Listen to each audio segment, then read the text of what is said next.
दोस्तों, आखिर मुख्तार अंसारी जो उत्तर प्रदेश का इतना बड़ा बाहुबली विधायक था, आखिर इसके पहले का परिवार कैसा और उनका क्या योगदान रहा था।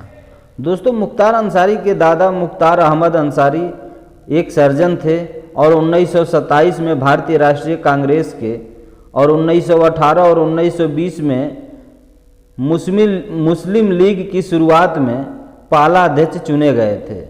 दोस्तों, उनके पिता सुभानुल्लाह अंसारी थे जो कम्युनिटी पार्टी के नेता थे। दोस्तों नमस्कार, प्रणाम। आप सभी देख रहे हैं स्टोरी वॉइस और मैं हूं आप सभी का प्यारा भाई चंदन। दोस्तों, वह भारतीय राष्ट्रीय कांग्रेस के पूर्व अध्यक्ष और स्वतंत्रता सेनानी थे। दोस्तों, मुख्तार अहमद अंसारी व उत्तर प्रदेश के 3 राजनेताओं में अफजल अंसारी, सिबकतुल्ला अंसारी और माफिया से राजनेता बने मुख्तार अंसारी के दूसरे चचेरे भाई भी हैं। दोस्तों, जो अंसारी ने अपनी प्रारंभिक शिक्षा सेंट एडवर्ड्स स्कूल शिमला से की थी। दोस्तों, बाहुबली मुख्तार अंसारी ने अपने राजनीतिक यात्रा की शुरुआत भारतीय कम्युनिटी पार्टी यानी भाकपा से शुरू की थी। दोस्तों, परिवार में बड़े भाई अफजाल अंसारी 1985 में ही गाजीपुर जिले के मोहम्मदाबाद सीट से विधानसभा पहुंच चुके थे।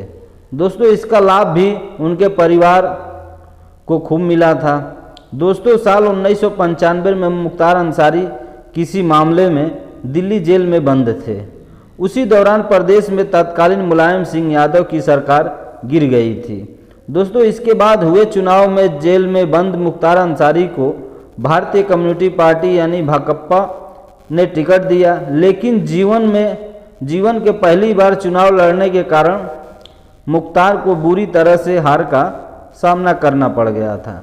दोस्तों, इस हार के बाद मुख्तार अंसारी ने मऊ के तरफ अपना रुख किया, जहां से लगातार वह 6 बार विधायक बना और अंत में वह अपनी सीट पर अपने ही बेटे के लिए छोड़ दी। बेटे को जेल में रहने के बावजूद 2022 के चुनाव में विधायक बना दिया।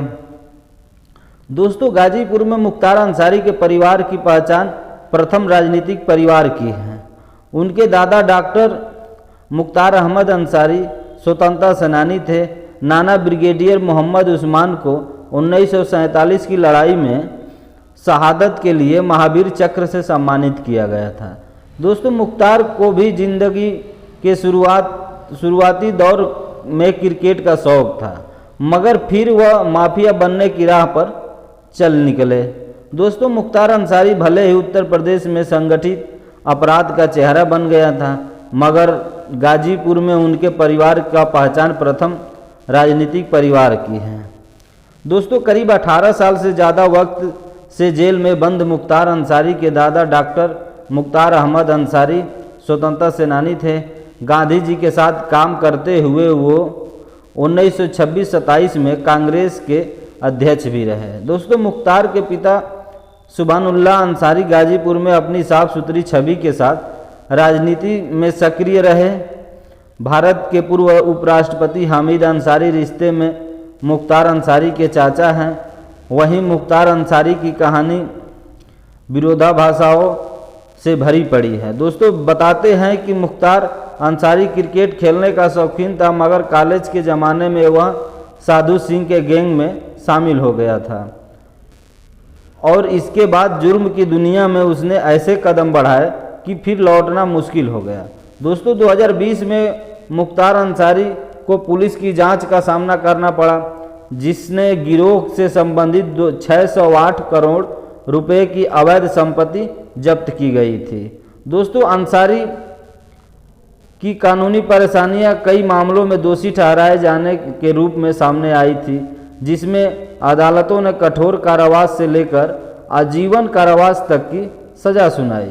दोस्तों, उनके खिलाफ कुल 28 आपराधिक मामले दर्ज थे, जिनमें से 8 में उन्हें दोषी ठहराया गया था। दोस्तों, 21 मामले अभी भी विभिन्न अदालतों में लंबित थी। मुख्तार अंसारी पहले कुछ किराएदारों को जानते हैं। दोस्तों, पहला किराएदार उनका ब्रिगेडियर मोहम्मद उस्मान, वे भारत के सबसे पहले महावीर चक्र विजेता रहे हैं। नौशेरा के शेर के नाम से मशहूर मोहम्मद उस्मान की बहादुरी से बौखलाए पाकिस्तान ने उनके सिर पर 50,000 का इनाम रखा था। दूसरा किरदार मुख्तार अंसारी, वे साल 1927 में कांग्रेस के अध्यक्ष रह चुके हैं। उनके नाम का प्रस्ताव खुद महात्मा गांधी ने रखा था। दोस्तों, अहमद अंसारी जामिया मिलिया इस्लामिया यूनिवर्सिटी के 1928 से 1936 तक चांसलर भी रहे हैं। दोस्तों, दिल्ली में अंसारी नगर और अंसारी रोड इन्हीं के नाम पर हैं। तीसरा किरदार हामिद अंसारी, वे भारत के उपराष्ट्रपति रहे हैं। इन तीनों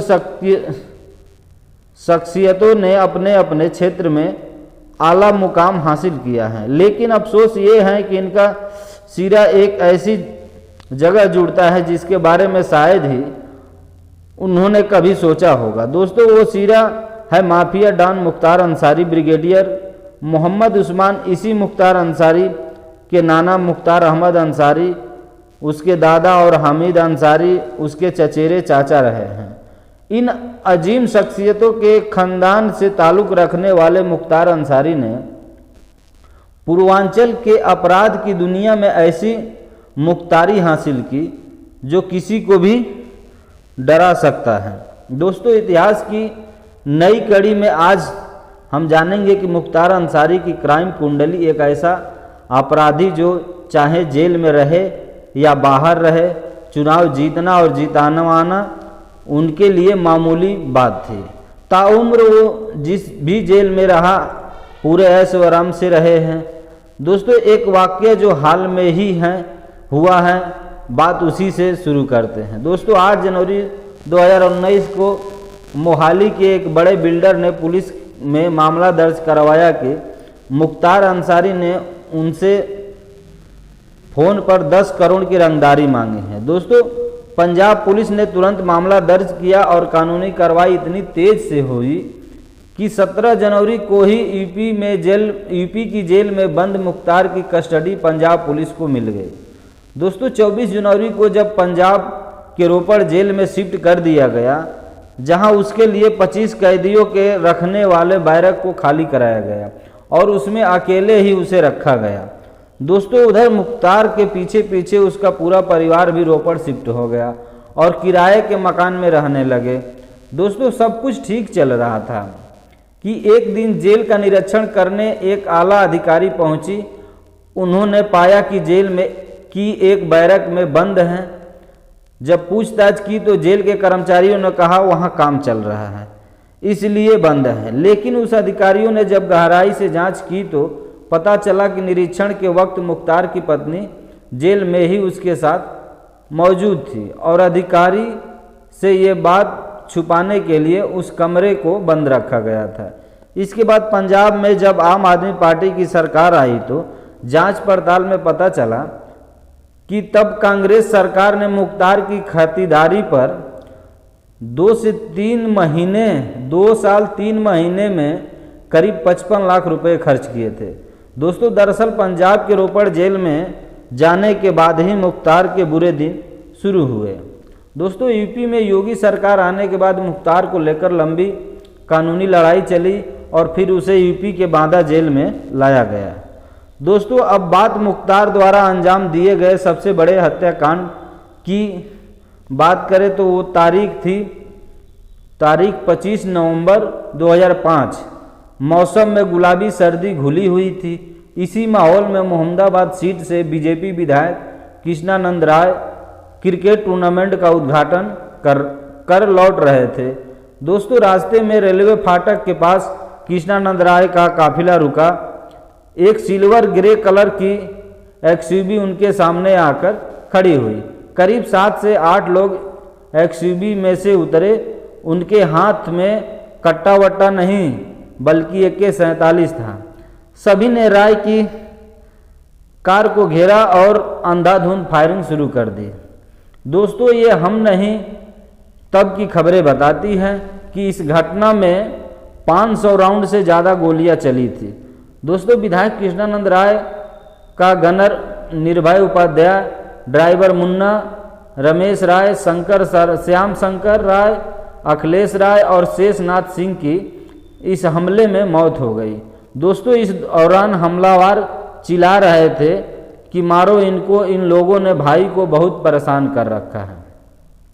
दोस्तों पोस्टमार्टम में 7 लोगों के शरीर से कुल 67 गोलियां निकली थी। दोस्तों पूर्वांचल में तब पहली बार किसी ने AK-47 जैसे हथियार का इस्तेमाल किया था। दोस्तों सबसे बड़ी बात हैरान करने वाली ये थी कि जब यह हत्याकांड हुआ तब मुख्तार अंसारी जेल में बंद था। दोस्तों बाद में अदालत ने इस हत्याकांड की साजिश रचने का मुख्तार को दोषी पाया और उसे 10 साल की सज़ा दी गई, साथ में 5 लाख का जुर्माना भी। दोस्तों अगर देखा जाए तो अपराध की दुनिया का बेताज बादशाह बनने के सारे हुनर मुख्तार अंसारी में मौजूद थे। दोस्तों 80 के दशक में मुख्तार अंसारी कॉलेज की पढ़ाई के साथ साथ इलाके में दबंगई की शुरुआत कर चुका था। दोस्तों उस समय मोहम्मदाबाद में उसके पिता नगर पंचायत के चेयरमैन थे। दोस्तों इसी दौर में इलाके में एक और प्रभावशाली शख्स थे सच्चिदानंद राय। दोस्तों किसी बात को लेकर सच्चिदानंद राय और मुख्तार के पिता के बीच विवाद हो गया। सच्चिदानंद ने मुख्तार के पिता को भरे बाजार में काफ़ी भरा बुला कहा। इस बात की खबर जब मुख्तार को लगी तो उसने सच्चिदानंद राय की हत्या का फैसला किया। दोस्तों इस सच्चिदानंद राय की हत्या की साजिश में उसकी सहायता करने वाले साधु सिंह और मकुंद सिंह ने तब मुख्तार की उम्र महज 25 साल थी जब उसने सच्चिदानंद राय की हत्या की। दोस्तों और उसने साधु सिंह और मकनू सिंह को अपना गुरु मान लिया। कहा जाता है कि एक बार दोनों ने उससे गुरु दक्षिणा मांगी। मुख्तार ने पूछा क्या, तो दोनों ने बताया कि रंजीत सिंह नाम के शख्स की हत्या करनी है। मुख्तार इसके लिए तुरंत तैयार हो गया और वो इतना हुनरमंद निशानेबाज था कि उसके पलक झपकते ही रंजीत सिंह की हत्या एक दीवार की सुराग से दूसरे दीवार की सुराग को पार करके गोली चलाकर हत्या कर दी। दोस्तों इन घटनाओं के बाद मुख्तार पूर्वांचल में अपराध की दुनिया में बेताज बादशाह बन गया।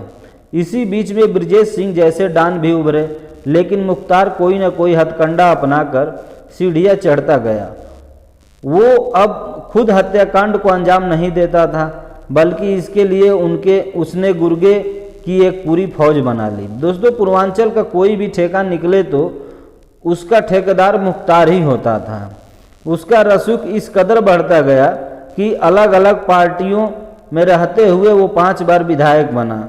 दोस्तों पूर्व जेलर SK अवस्थी बताते हैं कि गाजीपुर जेल में मुख्तार के लिए जेल में ही अलग से बैडमिंटन कोर्ट बनाया गया था, जहां अधिकारी उसके साथ खेलते थे। अवस्थी अपने साथ घटे वाक्यों को भी बताते हैं कि एक बार जब जेल में से मुख्तार से मिलने लोग आए थे और उनके आदेश पर मुलाकातियों की तलाशी ली जा रही थी, तब बौखलाया मुख्तार बाहर आया और एक मुलाकाती का पिस्तौल निकालकर जेलर अवस्थी के सिर पर रख दिया और कहा जेल से बाहर निकलो नहीं तो सबको यही सबक सिखा दूंगा।